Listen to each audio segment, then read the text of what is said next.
Olá, estamos começando mais um Chá de Dharma. Hoje vamos falar sobre a atenção consciente do estado energético, que é o nosso terceiro preceito dentro dos 21 preceitos da Escola Trikamahasida Yoga. Como é que a gente pode viver o Dharma não dual na nossa conduta, na nossa maneira de estar no mundo, né, de maneira bem pragmática. Então, na semana passada a gente falou sobre a importância de cultivar saúde para o caminho espiritual, como é uma parte integrante do caminho espiritual. E aí a gente se atentou mais a esse preceito na semana passada. Então, queria muito ouvir de vocês como é que foi essa experiência. E para quem não me conhece, eu sou Shiva Priya, Fernanda Alcântara, sou Acharya em treinamento, mentora do método Trika e também certificada em meditação nível 1. Shivananda, se você puder também se apresentar como instrutora da escola. Olá, pessoal. Eu também sou a Tiara em treinamento, instrutora do Caminho da Água e do Trika Method. Então, eu queria ouvir de vocês como é que foi é, exercitar mais a saúde, estar mais atento à saúde como uma parte do caminho espiritual. Tá rolando um movimento muito legal, eu não sei se vocês estão acompanhando, que é o reset insulínico. Isso faz parte da jornada do corpo dentro do Trika Method, né? Esse método que tanto eu quanto Shivanandani somos mentoras, e tem outros mentores aqui no Brasil também. Tem três jornadas: jornada do corpo, da mente e do espírito. E dentro da jornada do corpo tem toda um cultivo do corpo, especialmente da saúde física. E uma das metodologias utilizadas para isso é fazer um reset insulínico, que é muito comum no nosso estilo de alimentação ocidental a gente comer um excesso de carboidratos, doces, mas carboidratos mesmo, na forma de grãos, na forma de até de tubérculos e frutas e comidas processadas. E isso vai tornando a gente insulino resistente, o que significa que aumenta o risco da diabetes, né, que se tornou uma grande epidemia mundial. Mas tem outros sinais mais sutis que vão aparecendo bem antes de ter um aumento tão considerável na glicemia e na insulina. E alguns desses sinais é uma fadiga constante, é um desejo por doce constante, e várias outras questões que a gente pode falar mais nesse grupo específico, que aí foi criado um grupo no WhatsApp para as pessoas que estão interessadas em fazer um reset insulínico, que é fazer essa dieta que recalibra os nossos apetites naturais, para a gente parar de ficar desejando doce quando a gente de fato não precisa disso, não é algo que vai nos nutrir, e, e ressensibiliza a produção de insulina para ela se reequilibrar. Então a gente não precisa ficar produzindo tanta insulina, já que a gente não está comendo tanto carboidrato. É uma dieta restrita por um período restrito para poder fazer essa recalibração. E aí começou esse movimento em grupo para a gente se apoiar. A Sucaciri está à frente, daqui a pouco ela vai chegar e vai poder falar mais. E está acontecendo no grupo do WhatsApp, depois eu posso colocar o link lá no grupo do Chá de Dharma. Mas não sei se vocês notaram que agora a gente tem uma comunidade no WhatsApp. Então, todos os grupos públicos do Trika Mahasiddha Yoga aqui no Brasil estão dentro dessa comunidade. Na verdade, todas as pessoas que falam português são bem-vindas, né? Que muita coisa acontece online mesmo. E ali, você entrando no grupo na comunidade, você vai ver os vários grupos, os vários assuntos, você pode ver o que te interessa de entrar. E um deles é esse grupo do Reset Insulínico, e o pessoal está começando coletivamente hoje. Então, tem lá a lista de compras, dicas de receitas, está sendo muito rica a troca. As pessoas estão observando, inclusive, o efeito na mente, os gatilhos que está dando só de pensar em fazer dieta. O pessoal acabou de começar. Então, eh, por exemplo, no domingo, muitas pessoas saíram comendo desenfreadamente carboidrato, porque entraram numa neura de que vão ficar 2 semanas sem carboidrato, então precisam estocar. Enfim, vão aparecendo alguns condicionamentos mentais que a gente tem a partir dessa proposta de mudar radicalmente a alimentação. Então, é muito rica essa investigação. Eu comecei o meu reset semana passada, eu nem sabia que ia rolar esse grupo, foi um movimento espontâneo da Sucaciri que o pessoal foi aderindo. Mas eu comecei semana passada, como parte do meu cultivo de saúde. É algo que eu faço de tempos em tempos. Eu gosto muito de doce, tem época que eu vou ficando fissurada, assim, quero comer doce toda hora. E aí, quando essa vontade tá me atacando demais, eu faço um reset insulínico para dar uma zerada no palato, para as bactérias que moram em mim, que se alimentam de açúcar, que elas se vão, e eu possa renovar para bactérias que se alimentam mais de proteína, de folhas, de uma alimentação mais equilibrada. E aí eu lido só com a minha vontade doce, não tenho que lidar com a vontade das bactérias. E tá sendo muito bom. Eu já emagreci 2 quilos ao longo dessa semana e tô me sentindo muito mais disposta, com mais clareza mental, sem necessidade de tomar tanta cafeína para me sentir desperta. Tô sentindo já umas mudanças bem impactantes ter feito o reset. Quem faz pela primeira vez, a tendência é sentir mais ainda. Oi, Suca, se apresenta, pessoal. Olá, boa tarde. Estão me ouvindo? Eu sou a Sucaciri, sou instrutora da escola sou instrutora de meditação do Caminho da Água e de Kundalini Hatha Yoga. Sou também instrutora do método Trika, de onde vem esse sistema que a Fernanda estava falando, que a Shiva Priya estava falando sobre o reset insulínico. E estamos aqui hoje para falar sobre isso, né? Sobre saúde e sobre conexão com nosso estado de energia, né? Exatamente. Então eu comecei, perguntando como é que foi para as pessoas esse cultivo desse preceito da saúde ao longo da semana. E aí falei um pouco desse movimento que está rolando do coletivo, de fazer o reset para quem tiver interesse de entrar.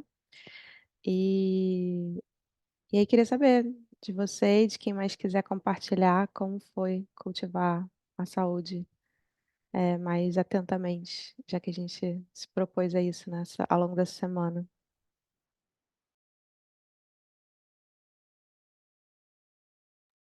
Eu acho que vocês estavam acompanhando também que semana passada estava aqui no Brasil, ela está indo para Belo Horizonte, uma praticante de yoga tibetana e de medicina, né, tibetana.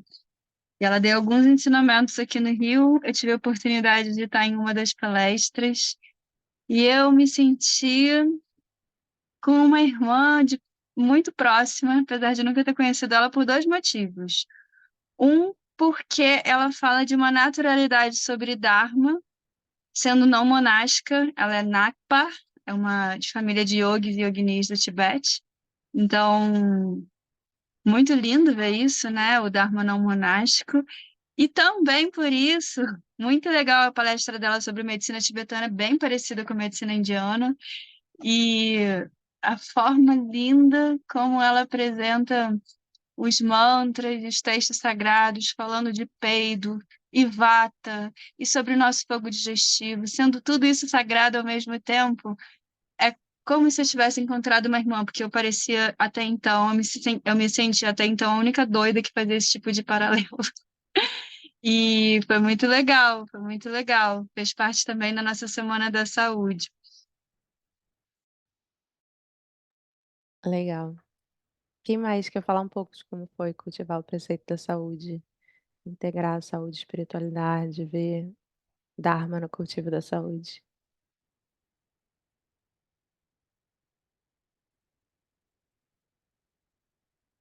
Vocês notam uma relação bem direta entre o que vocês comeram, beberam e a qualidade da meditação, do yoga de vocês, ou até a qualidade da mente ao longo do dia? Eu percebo muito essa conexão.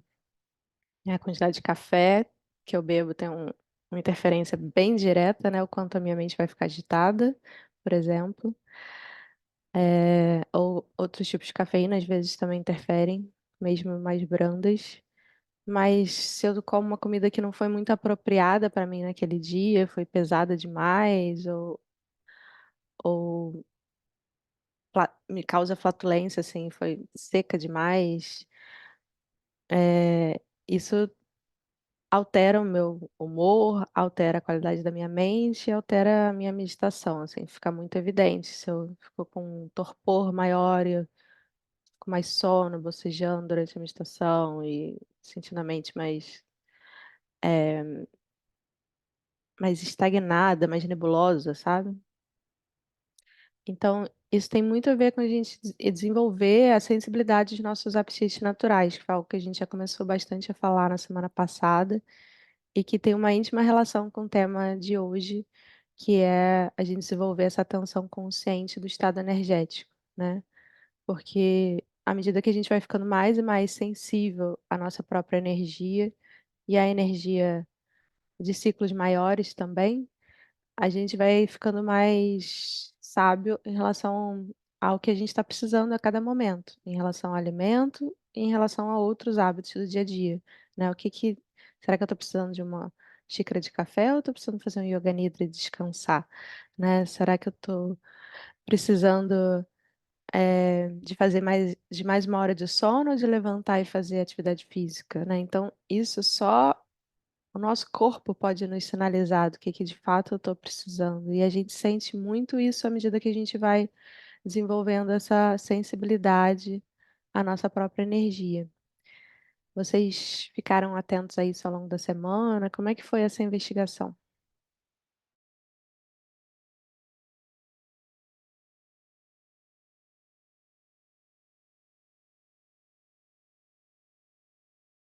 A Cíntia está comentando aqui, deixa eu ler para vocês. Vocês podem escrever no chat ou abrir o microfone, tá? A Cíntia está falando, sinto muita diferença na hora de meditação, dependendo do que como. No final de semana comi mal e fiquei sonolenta na hora da meditação. É, isso super acontece. E não só na meditação, né? Às vezes vai trabalhar depois do almoço e a mente já está mais arrastada, né? Então, quando eu percebo que eu fico muito pesada depois de almoçar, eu fico atenta. O que que será que eu comi aqui que não era meu apetite natural do dia, que não caiu bem, né? E ficar mais atenta na próxima refeição. Porque às vezes a gente tem umas preferências, né? Umas tendências a gostar de comer certas coisas. E se a gente não cultiva esse hábito de checar se aquilo realmente é o que eu preciso naquele dia, né? Então a gente, por exemplo, se a gente está atento ao tempo, à estação, né? Nesse tempo, às vezes a gente fica desejando muito um sorvete para dar uma refrescada. E as saladas cruas parecem que caem melhor porque são mais leves, né? Tem dia que tá tão calor que não dá nem vontade de comer, não sei se vocês têm essa sensação. E aí cai muito melhor, assim, uma coisa mais leve, mais fria. Sorvete não é leve, não, é bem pesadinho. E às vezes me deixa com um certo torpor também, embora ele seja prazeroso. Mas a salada crua às vezes vai bem com uma coisa leve, que vai me dar um pouquinho de nutrição sem me pesar, sem me dar aquela sensação de engodo, assim, nesse calor todo, né? Já no inverno cai muito bem aquela sopinha quente, suculenta, né? Os caldos de ossos, como o açúcar está ensinando lá a fazer no grupo do Reset. Então, a gente vai sentindo, né? Dependendo do nosso momento, as mulheres podem estar atentas a diferentes fases do ciclo menstrual, quais são as diferentes necessidades, não só em relação à comida, mas a sono, se a gente precisa repousar mais, se a gente precisa de mais movimento, mais atividade física. Então, tá atento a cada nuance, né? Então, quando a gente propõe nesse preceito de cultivar a atenção consciente do estado energético, o que a gente está buscando é desenvolver essa sensibilidade e estar atento a cada mudança energética ao longo do dia, né? Tem essas mudanças bem grosseiras que a gente nota de tipo, nossa, minha energia caiu, agora parece que eu tô me arrastando, né? Ou então, de repente me deu uma animada, eu tô com gás, eu vou limpar a casa inteira, né?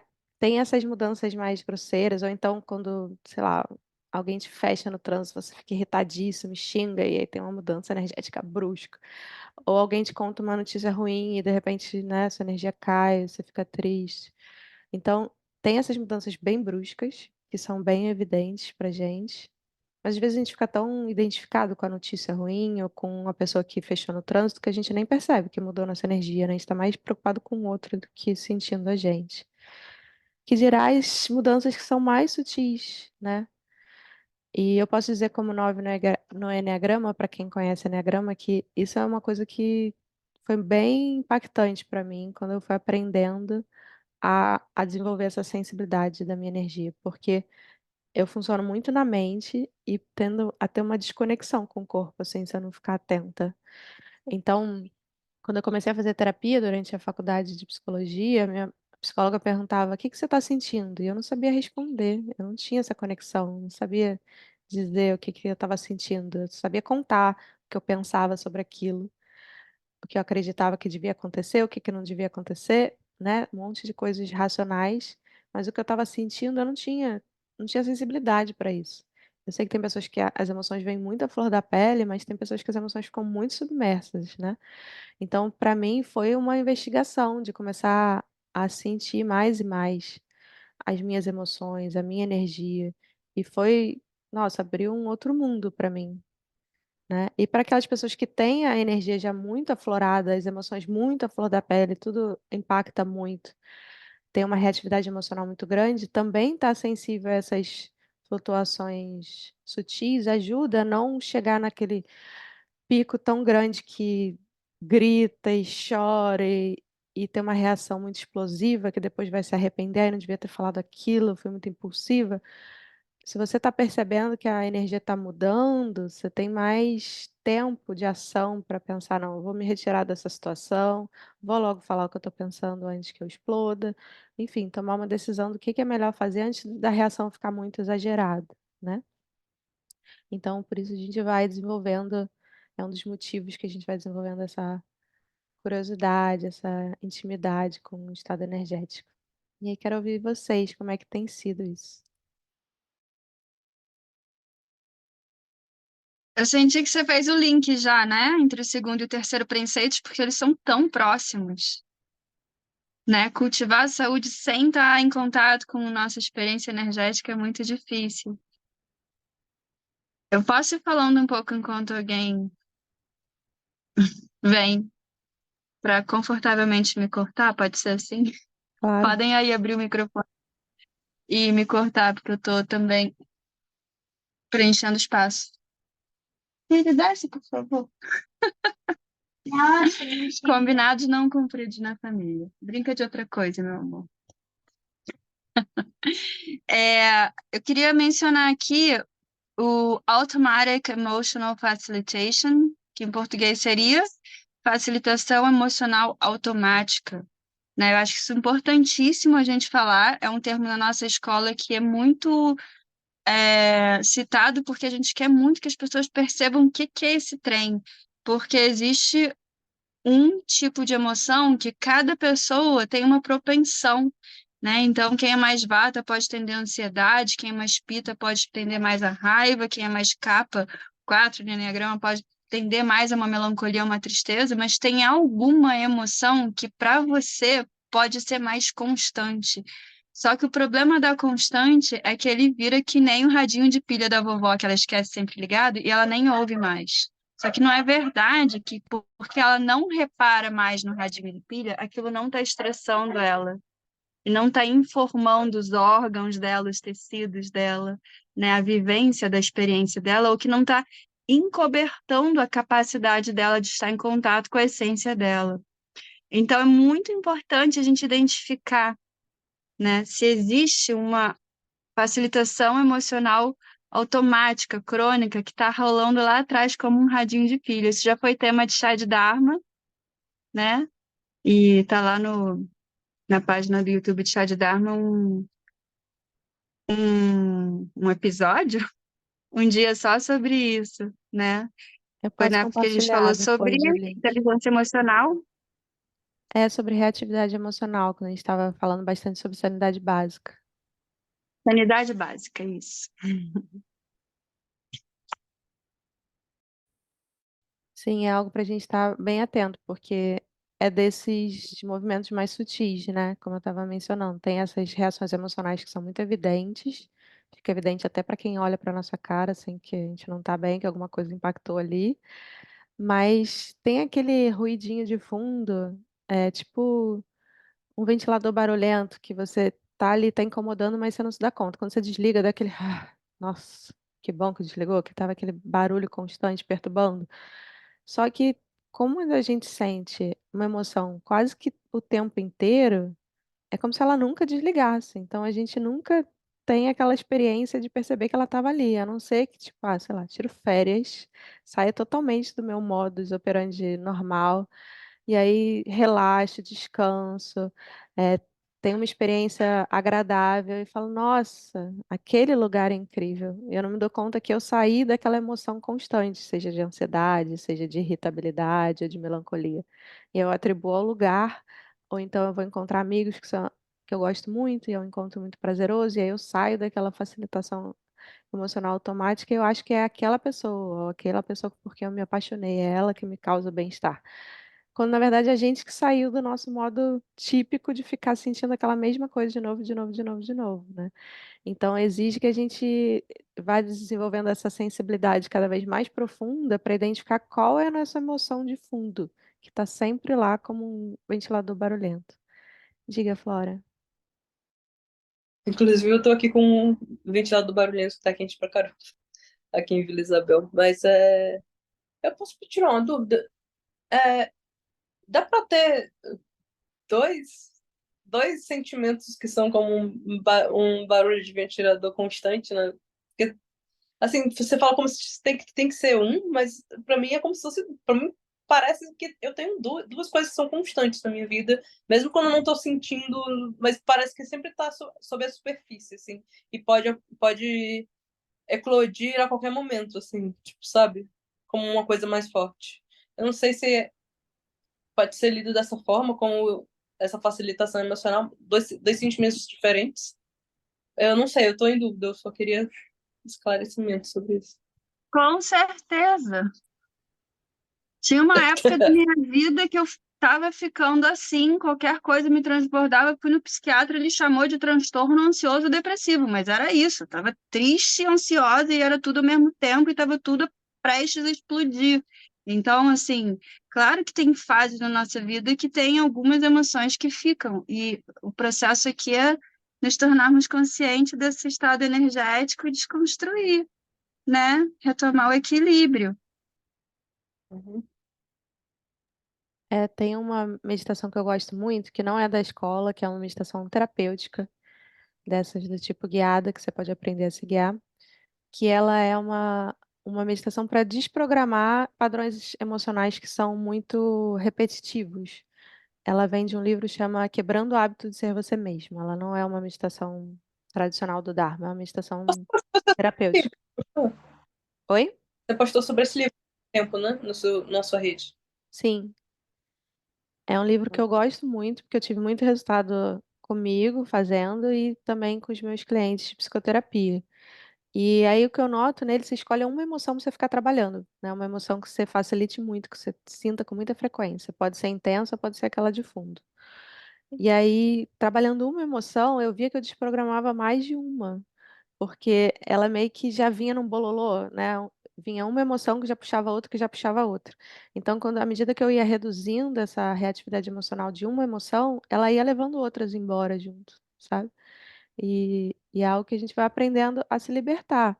E, e a meditação, ela basicamente nos ensina a cada momento escolher não ser programado por esse condicionamento emocional de novo, de novo. Quando você percebe que ela está vindo, seja porque você percebeu um pensamento que está associado a ela, você percebeu a própria emoção vindo, ou você percebeu que você está fazendo uma coisa que é automática relacionada a essa emoção, você não deixa o negócio continuar rodando em você. Você, né, na meditação, ele propõe que você fale mude. E aí você sai daquele estado. Quando eu guio para os meus pacientes, eu acrescentei outras coisas que eu acho útil, assim. Ao invés de falar mude, eu propus a eles que eles inspirassem fundo e relaxassem. Para mudar o estado emocional através da respiração. Essa coisa bem intuitiva que a gente fala um pro outro, né? Calma, respira. Só que desse jeito não acalma ninguém. Mas se você mesmo decidir, não, não vou seguir esse mesmo padrão de sempre.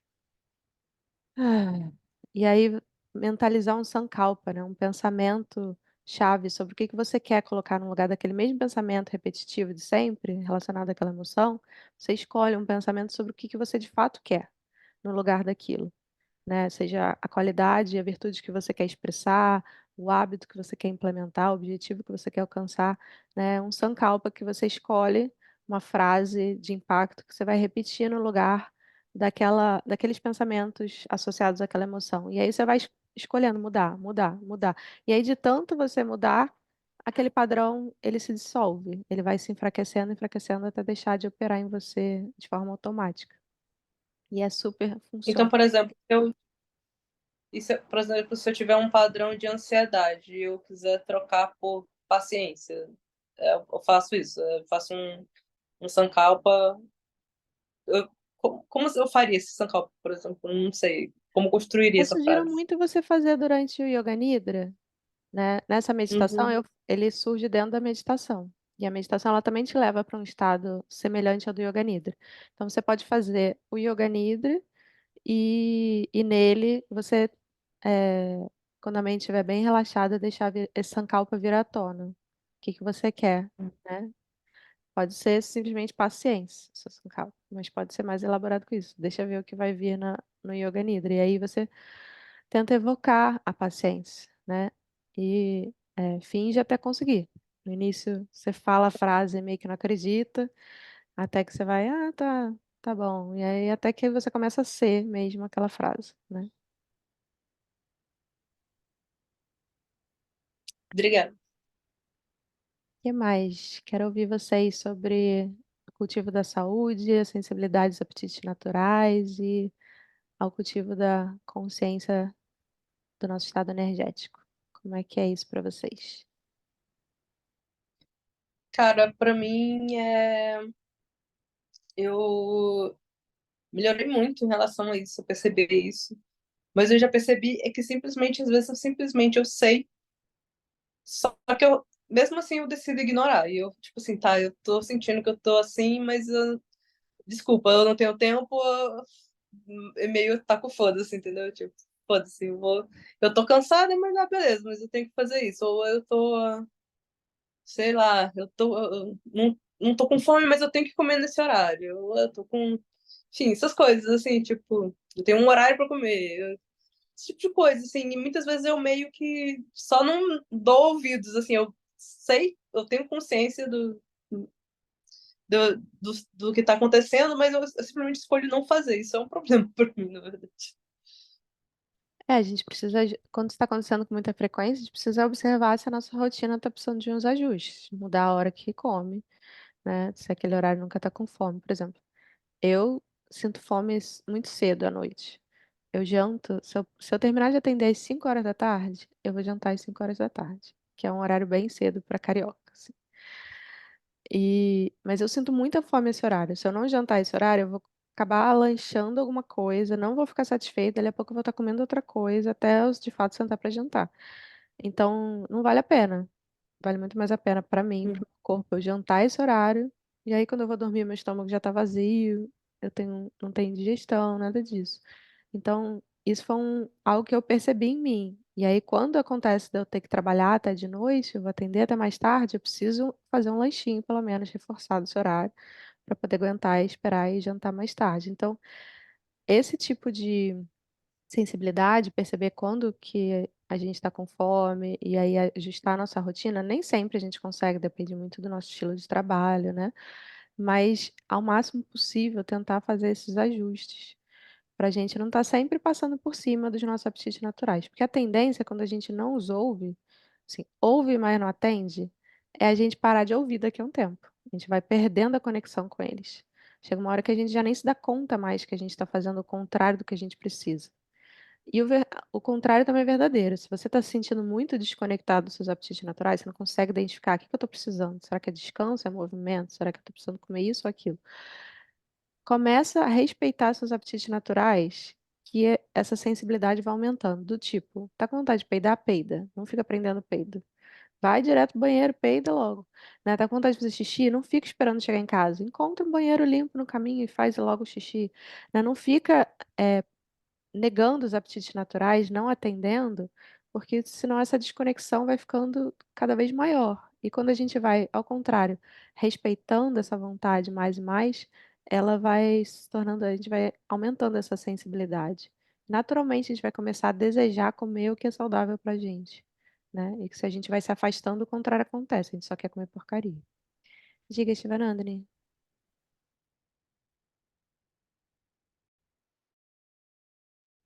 Oi, gente. Então, estava aqui refletindo sobre esse assunto e me veio muito forte, assim, a época onde eu percebo que quando eu comecei foi até antes de entrar para a escola e tudo mais, a ter esse contato, foi quando eu comecei a estudar sobre a minha fertilidade, que enfim, métodos contraceptivos hormonais e, enfim, eu sempre tive uma condição de saúde que eu não podia usar disso. Então, nunca me adaptei a outros métodos, tipo DIU, essas coisas assim. E aí eu comecei a estudar muito aquela coisa do sagrado feminino, da autoaceitação do corpo, dos ciclos, da fertilidade. Aí isso foi me abrindo para esse estudo da percepção da fertilidade. É um método contraceptivo. Acho que Suca deve saber falar muito melhor do que eu sobre isso. Mas que eu sinto que me trouxe muito, muito, muito, muito essa conexão com o meu estado energético, de começar a entender os meus ciclos hormonais, entender as mudanças do meu corpo, de chegar ao ponto de saber que dia eu tô ovulando, qual é o ovário, etc e tal.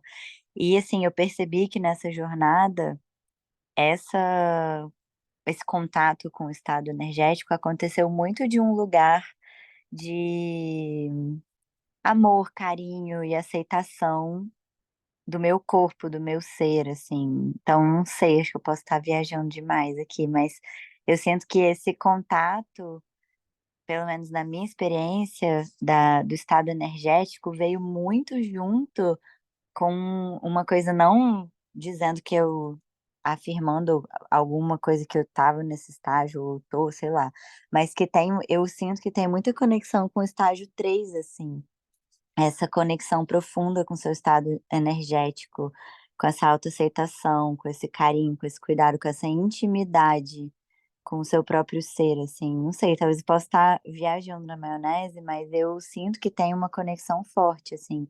E a minha jornada pessoal veio muito através dessa questão da fertilidade, porque, né, morria de medo, sempre tive medo de ter, até hoje, que eu tenho quase 27 anos, eu tenho medo de ter gravidez na adolescência, né? Mas eu tinha medo. Então, eu queria muito testar esse método da percepção da fertilidade, e isso demanda muita disciplina, muito conhecimento do seu próprio corpo, então, né, não pode errar. Porque qualquer deslize ali, né, um filho é uma coisa para a vida toda, é igual tatuagem na testa. Então, isso me trouxe também uma motivação muito grande de ter essa percepção do meu estado energético a todo momento. E foi uma jornada muito gostosa. Então, assim, para as mulheres em idade fértil, eu recomendo demais. É uma jornada muito linda que envolve uma percepção, né, de como o seu corpo natural, em primeiro lugar, porque eu acho que muitas mulheres hoje vivem à base de pílula, hormônio, enfim, justamente porque nós não somos ensinadas, incentivadas a ter esse contato íntimo com o nosso estado energético. E aí, quando eu contava para as minhas amigas assim, o que que eu fazia, elas falavam: "Nossa, você é louca. Deus me livre, quando que eu vou ter tempo para ficar sabendo que dia que eu tô ovulando, que dia que eu vou menstruar, que dia que é isso, que dia que é aquilo?"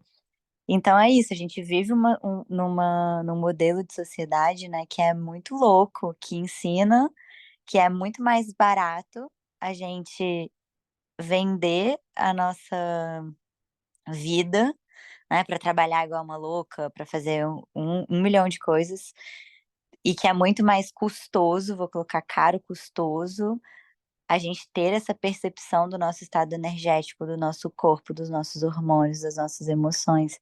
Então foi muito interessante, assim, essa jornada. Até hoje, né? Quando eu falo para as pessoas que eu não quero nunca mais na minha vida, desde que eu tinha, sei lá, 15 anos, tomar uma pílula anticoncepcional, as pessoas acham que eu sou louca e que é um absurdo você pensar em ter este contato com o seu estado energético, assim. É isso. Ah, muito legal. Essa intimidade com a gente, ela traz vários benefícios, pode ser feita de várias portas de entrada diferentes, né? Muito rica essa. Diga, Wagner.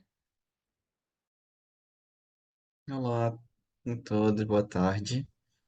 Ahn, eu tenho estudado medicina tibetana e uma das maneiras, existem métodos de diagnóstico, né? Assim como no Ayurveda, mas eles são simples o suficiente para a gente poder olhar a partir do momento que você aprende. Então, uma coisa que eu tenho feito, por estar em treinamento, mas eu estou levando isso para outros aspectos da minha vida, é olhar minha língua. De manhã, olhar a cor do meu xixi, o cheiro do meu xixi.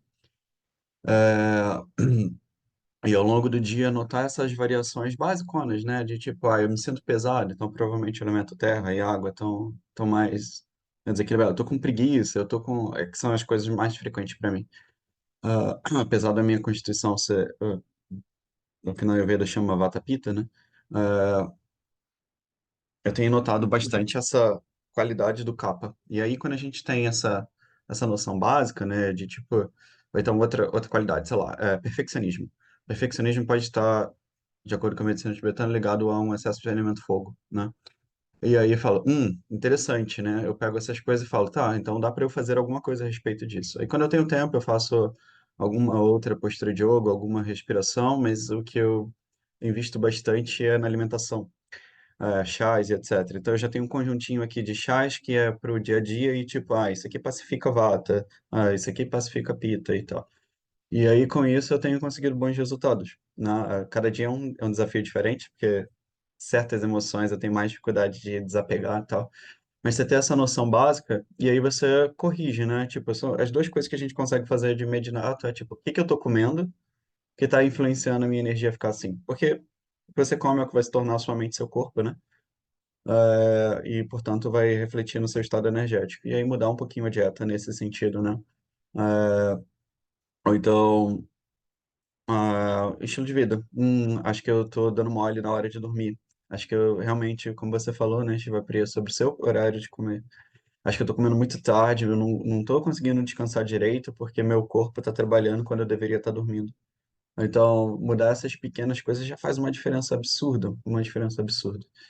E a única coisa ainda que está sendo difícil é, tipo, eu tenho que marcar hora para ir pegar sol. Aí eu não consigo fazer isso, né? Não pega sol direto em casa e tal. Mas essas pequenas coisas, com esses pequenos métodos de diagnóstico, e é muito fácil fazer assim, né? Que é bem útil, né? Eu acho que do Ayurveda é, tipo, ver quais são as causas primárias, três venenos. As secundárias é dieta e estilo de vida, né? E aí, com um pouquinho de atenção nessas qualidades, a gente pode ser, no ponto de vista médico, né? Às vezes não consegue dar nome para as coisas que a gente está sentindo, mas as qualidades, assim, a gente vai se acostumando. E isso me ajuda a ter intimidade com a minha energia. Eu acho que pode ser uma boa, né? A Sei e Açúcar, que também entendem bastante de princípios de Ayurveda.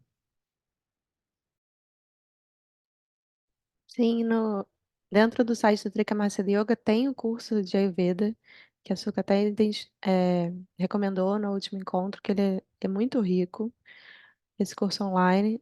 E aí, assistindo no YouTube, você consegue colocar as legendas em português, se for necessário. E tem também o curso dos elementos, que também está lá dentro, que também ajuda a gente a identificar a colocar nome, né, essas sensações e reconhecer a sensação mais terra, mais água, como você falou, e como trabalhar com isso. Nesse curso dos elementos também fala. Agora eu não lembro o nome dele inteiro, não sei se o Suca lembra, mas depois a gente pode disponibilizar o link para quem se interessar lá no grupo do Chá de Dharma. E eu acho que outra coisa que ajuda muito a gente a treinar essa sensibilidade é no Kundalini Hatha Yoga, a gente tem muito esse hábito. Quer falar, Suca? Antes de eu entrar no yoga. Eu acho que você ia falar o que eu ia falar, então continua falando. A gente faz algumas posturas e a gente para checar as sensações, né? Isso faz parte do yoga tradicional. Então, a gente está tentando cultivar essa consciência do estado energético durante todo o yoga, enquanto a gente está fazendo a postura de estar, não tá a cabeça, não tá lá só alongando e a cabeça está lá longe, né? A gente está ali sentindo a nossa energia, sentindo por onde a energia está passando, sentindo nossos canais energéticos. E a gente faz essas pausas numa postura de meditação ou em Shavasana, para sentir é, como é que tá meu corpo agora. Depois que eu fiz essas posturas, depois que eu fiz esse pranayama, como é que eu tô? Qual foi o efeito disso? Né? E aí a gente vai sentindo o que a gente chama de gunas, as qualidades. O meu corpo está mais pesado ou mais leve que antes? Ele está mais úmido ou mais seco? A minha energia está mais dinâmica ou está mais estática? Está mais rápida, está mais devagar? E aí a gente vai sentindo o efeito de cada postura, né? A assinatura energética de cada postura e vai sentindo, vai desenvolvendo essa sensibilidade no nosso corpo. Porque quando a gente faz a postura, ela acentua algumas sensações, né? Faz a energia percorrer mais por certos canais, movimenta a nossa energia de uma certa forma. E aí fica mais evidente as sensações. E já teve vezes de eu guiar, né, uma meditação como centramento, que é muito sobre a gente sentir a energia da presença viva, sentir o nosso estado energético. E aí tem clientes que eu já guiei e a pessoa fala assim: mas que negócio é essa sensação que você está falando? Não tô sentindo nada, não.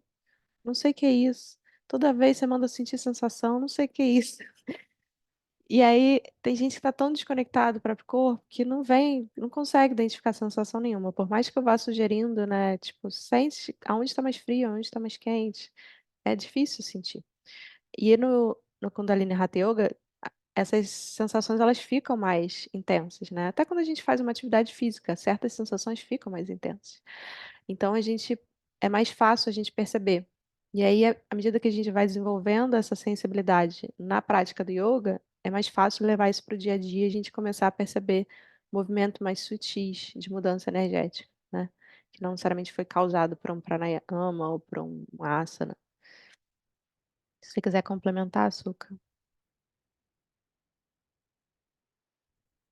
Não, perfeito, porque é, tanto na yoga quanto na Ayurveda, a gente precisa sempre, sempre ter consciência de como os gunas são as qualidades da experiência, né? E em todas essas práticas citadas, Ayurveda, yoga, meditação do centramento, tudo isso é sobre como a gente interage com o meio ambiente, com a natureza e com o universo, né? Então, a experiência qualitativa disso tem muita energia. E energia é só uma palavra, é uma palavra que está batida e que a gente tem que fazer um esforço extra para se conectar de forma mais real, com que treco é esse que é energia, né? Porque virou uma palavra jargão. Então, eu acho que quando a gente quer entrar em contato com a nossa energia, os pares de gunas são, assim, uma grande solução, né? Então, eu acho também que os gunas, eles tornam tudo menos significado, porque só por a gente ser humano, a gente naturalmente tem aversões e preferências, né? Tem gente que tem ojeriza a calor, tem gente que ama calor, tem gente que não suporta laticínio, tem gente que ama laticínio, né? Tem gente que não suporta é, alongamento, tem gente que ama alongamento. Então, assim, aversões e preferências fazem parte do, né? Gosto não se discute, cada um tem o seu. Mas, quando a gente fala de guna, tudo fica mais neutro. Então, assim, como a gente estava falando de energia e emoções, a gente julga muito as emoções.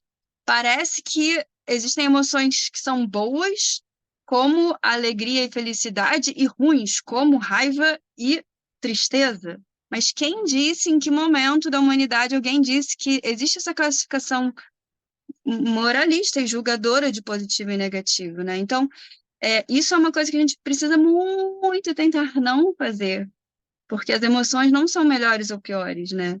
Que nem já foi falado aqui no chá de Dharma que o 4 sofre mais que o 7, porque o 7 é o quê? O feliz é melhor, então sofreu menos. Tá todo mundo, né, encobrindo sua essência com as emoções que prefere. O 4 é meio estranho, tô aqui me representando, a gente tem uma preferência muito louca por tristeza, mas cada um tem a sua. E é uma forma da gente encobrir a essência que não tem nome, nem julgamento, nem preferência, nem nada disso, né? Então, os gunas são, assim, disparado a melhor chance, a melhor forma que a gente tem de estar em contato com a experiência energética, sutil, qualitativa, que muda a cada segundo da nossa vida, que tem constante mutação, e a gente ter noção de como a gente é constantemente um ser um processo, né? A gente não é rígido. né? Antes de eu falar, eu estava muito mais fria, só porque eu estou falando, porque eu tenho um pouquinho de vergonha de estar na câmera, eu sinto um calor subindo. Então, a gente está em constante processo, né? E esse constante contato com a energia pode ser muito contactado pelo Guna de forma muito mais neutra. Afinal, a raiva ela é só quente, expansiva e clara, né? Afinal, a tristeza ela é só suave também. Tem tristeza que é mais dura, mas ela pode ser só suave, sombreada, né? Mais pesada, mas isso não é ruim. E a felicidade pode ser muito parecida com a raiva, expansiva, clara. Então a gente precisa muito parar de julgar e os gunas são uma grandíssima saída para isso, tanto para a saúde quanto esse cultivo do estado energético constantemente. Não sei se você quis dizer isso uma hora, Shiva Prima, mas eu queria só mencionar antes da gente terminar, tem um conceito muito, muito importante na Ayurveda, que é o de que quando a gente entra em desequilíbrio, a gente acaba buscando mais desequilíbrio, né? E que a gente perde a sabedoria natural. Então, como a gente falou de buscar pelos apetites naturais, é muito, muito importante lembrar que quando a gente já está com sobrepeso, quando a gente já está ansioso, a gente pode buscar aquilo que leva a gente a estar com mais sobrepeso, que a gente pode buscar aquilo que leva mais a gente a ficar ansioso, porque a gente já se identificou com aquele desequilíbrio e a gente perde a sabedoria natural. Então, assim, é uma jornada muito longa e, de verdade, eu trabalho com saúde há muito tempo, desde que eu tenho 19 anos, mas eu tive que morar na Tailândia por 3 anos, numa ecovila, colhendo e plantando o que eu comia, né? Fazer vários estudos de saúde lá também, meditar durante anos, e eu lembro do dia que, depois de um ano morando em aquela chácara, numa ecovila, eu falei para mim mesma, uau, eu tô me sentindo saudável, como eu nunca me sentia antes. E, aliás, eu nem tenho referência do que é saúde, porque eu não tinha tido ainda a experiência de acordar com o nascer do sol. Desculpa aí o barulho. Acordar com o nascer do sol, fazer saudação ao sol, né? Não entrar num carro todos os dias, só uma vez a cada 10 dias. Jantar às 5:30 da tarde, que é a hora correta de jantar, né? Dormir com o pôr do sol. Então, é, leva muito tempo para ter essa sensibilidade, e eu só queria lembrar que, para gente que é urbanoide, a gente tem que se esforçar mesmo, porque é bem provável que a gente não tenha referencial do que é saúde e equilíbrio. E aí, como é que a gente vai falar de respeito aos seus desejos naturais se a gente não tem referencial de saúde e equilíbrio? Então, a gente precisa se esforçar um pouquinho mais para ter saúde e equilíbrio, bater o pé que nem a Shiva Priya e falar: você é doida, mas vou jantar às 5:30, e ter muita atitude e priorizar, né? Dar muito valor para a saúde, para essa conexão. Senão a gente vai ficar sempre só tapando buraco, fazendo curativo, e não ter uma percepção mais íntima com o nosso estado energético, que é o tema aí que fica para a semana, né? Sim, era exatamente isso. A gente precisa cultivar essa sabedoria, né? E quando a gente ainda não está com esse apetite bem desenvolvido, a gente precisa respeitar as regras do que é saudável comer, e aí ir num terapeuta ayurvédico ou marcar com a açúcar, fazer uma sessão de acupuntura e aí ter um diagnóstico do que você está precisando equilibrar, e ela poder dar algumas dicas de mudanças nos seus hábitos para você seguir, né?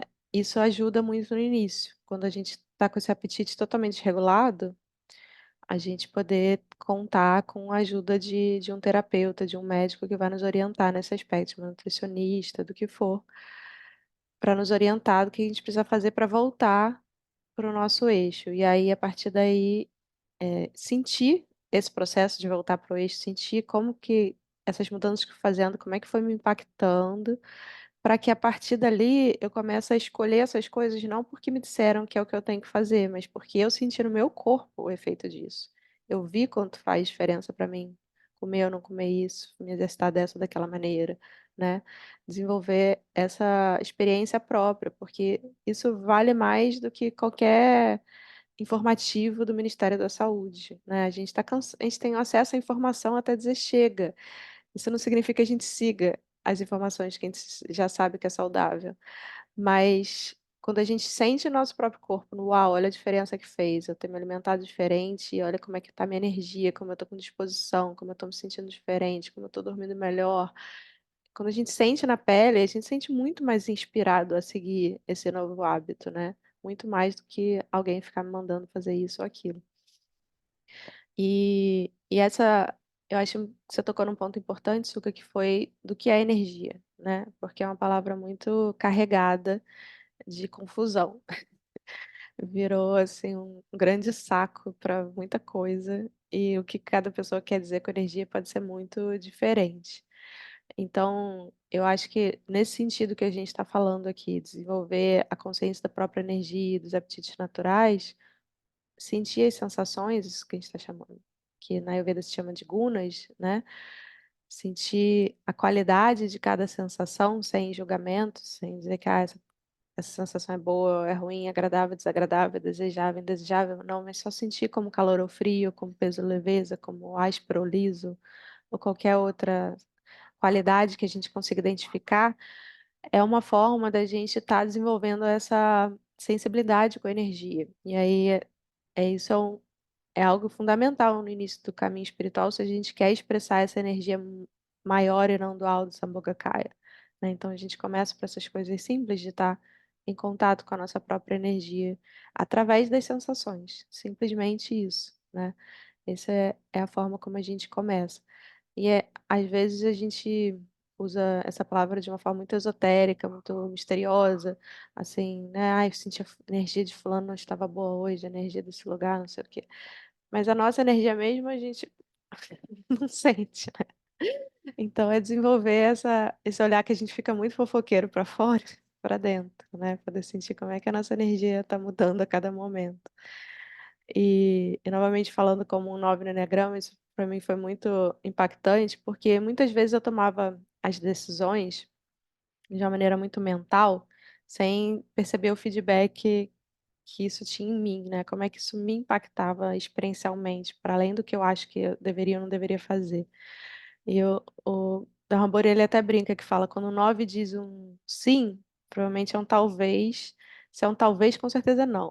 Porque o 9 tem dificuldade de botar limite e falar, não, não quero. Então ele fala, talvez.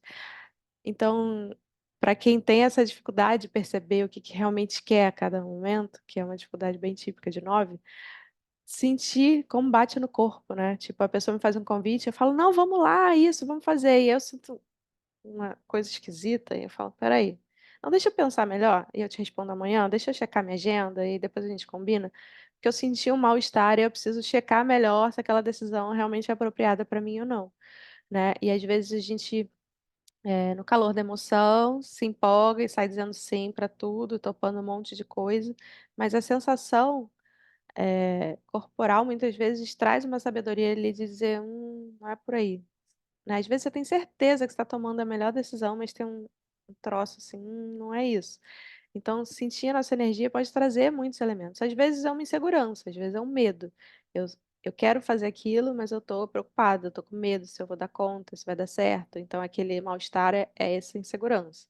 Às vezes é uma intuição. Então, como diferenciar? Só você desenvolvendo essa intimidade com o seu estado energético, fazendo muito sadhana, né? Purificando muito karma negativo para a visão ficar mais e mais clara, menos e menos condicionada. Isso vai ajudando a gente a identificar o que que é uma reatividade emocional, o que que é uma sabedoria que está vindo ali na forma de sensação.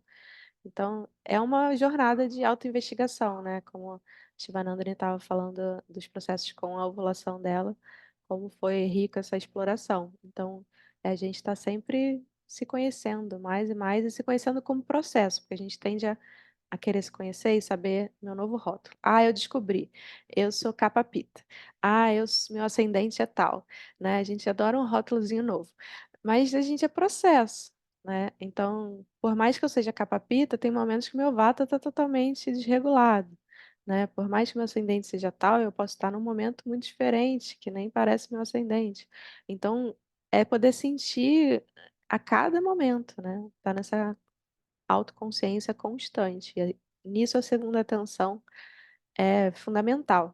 Mas a gente também pode fazer pequenas pausas ao longo do dia, fazer um centramento, sentir como é que eu estou nesse instante, o que está acontecendo aqui comigo. e recalibrar para o resto do dia, né? Fica aí o convite para essa semana.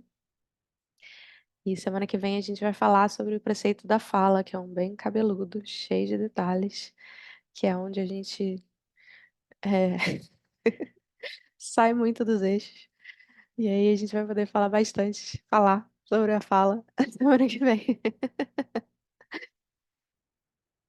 Vamos tirar uma foto? Ah, e antes da gente ir, queria convidar vocês. Não sei o que é isso que tá sinalizando ali. Ah, é pra fotinho, né? Eu tava posando contra ideia. Desculpa. Foto. Vamos tirar a foto, depois eu dou o recado. Um, dois, três e. O que eu ia dar, o recado que eu ia dar é que no dia 9 de março, para quem está aqui no Rio, a gente vai fazer a prática de fundação juntos em Copacabana. Depois eu coloco o link de novo para quem quiser entrar no grupo sobre essa prática. É, tem também práticas acontecendo em Vitória com frequência. Quem quiser entrar no grupo de Vitória, Então, a só gente nesse dá dia 9 de notícia. março não vai dar para ser em Copacabana, então talvez seja na Barra, tá? Não, vai ser em A gente. Copacabana mesmo. Ah, tá bom, desculpa. Eu já tinha conversado com a Shiva Priya, Karen. Flora não vai estar lá, mas vai ser em Copacabana ainda assim. Já está combinado. E, e quem quiser, quem for do Espírito Santo, tem lá na nossa comunidade do WhatsApp. Quando você entra no chat da Dharma, você pode ver todos os grupos da comunidade, ver quais que te interessam. E tem um grupo de Vitória, o Tricavix, para quem quiser saber das práticas que estão acontecendo lá. E tem também a instrutora de meditação, a Nathalie Caldas, a Durga Murti, também dando aulas lá no Espírito Santo, presencial e online. E aí, quem quiser entrar para o Reset, o pessoal está começando hoje, também pode entrar no grupo e exercitar, cultivar da saúde dessa forma nova. E nos vemos semana que vem. Obrigada pela presença de vocês. Tchau, beijo. Beijo Tchau. Beijo. Boa semana. para vocês também.